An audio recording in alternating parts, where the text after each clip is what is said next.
Hello, thank you for coming along. Previously, we spoke about my beginnings, how I was raised in Nigeria, and then I immigrated to the US. Today, we'll talk about being grounded as Africans, being raised in a grounded environment, in a grounded culture. I, for one, like I said before, I was raised in Nigeria. Everybody around me was the same.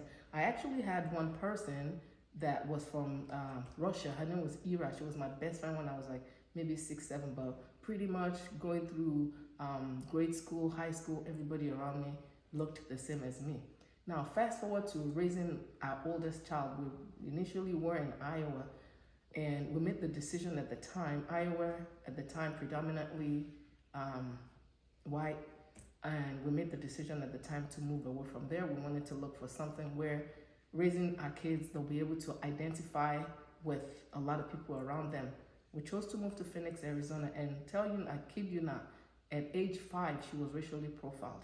Her friends, there was one particular friend that was Mexican American that did not want to play with her, and she made sure that the other kids, if you wanted to play with her, you couldn't be in her group. So that became a big issue. And I do recall that she also started asking questions about her hair. Her hair was long, her hair was coarse, she had a lot of hair. She was like, why is my hair not like my friend's hair? She wanted her hair to be straight. So she had that identity crisis at age 5.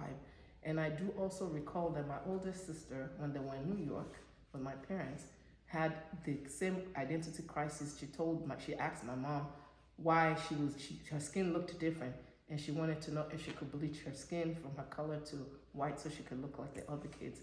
So at an early stage in our marriage, when she was 5, we had to put her in karate because of that, so that she could develop that confidence.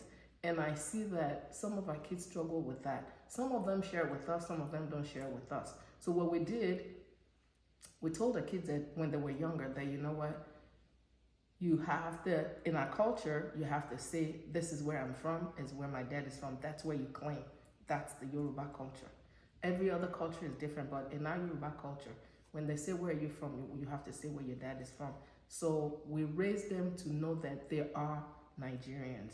On paper, yes, they're Americans, but truly they're Nigerians. Till this day, if you ask them where they're from, they'll tell you, I'm from Nigeria. And I think that did help them in when we talk about confidence. And the other thing that God helped us do for them was we surrounded ourselves with a lot of Nigerian families. We had core Nigerian family groups. There were 3 other families that we raised our kids together, so we were 4.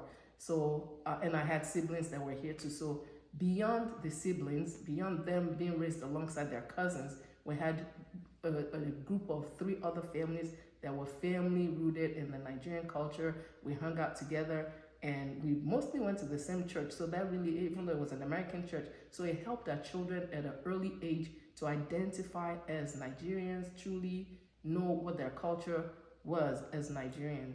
Now, one challenge that I think when I think back, that we could have done that we didn't do, we did go to Nigeria quite a bit, but not often.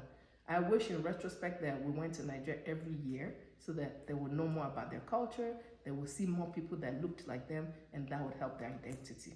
So again, this week we're talking about being grounded as Africans so that they know what their true identity is. I see that oftentimes some of our kids, we raise them in a predominantly white neighborhood, and because of that, some of the things that they grew up with, like it was difficult for them to find their true identity.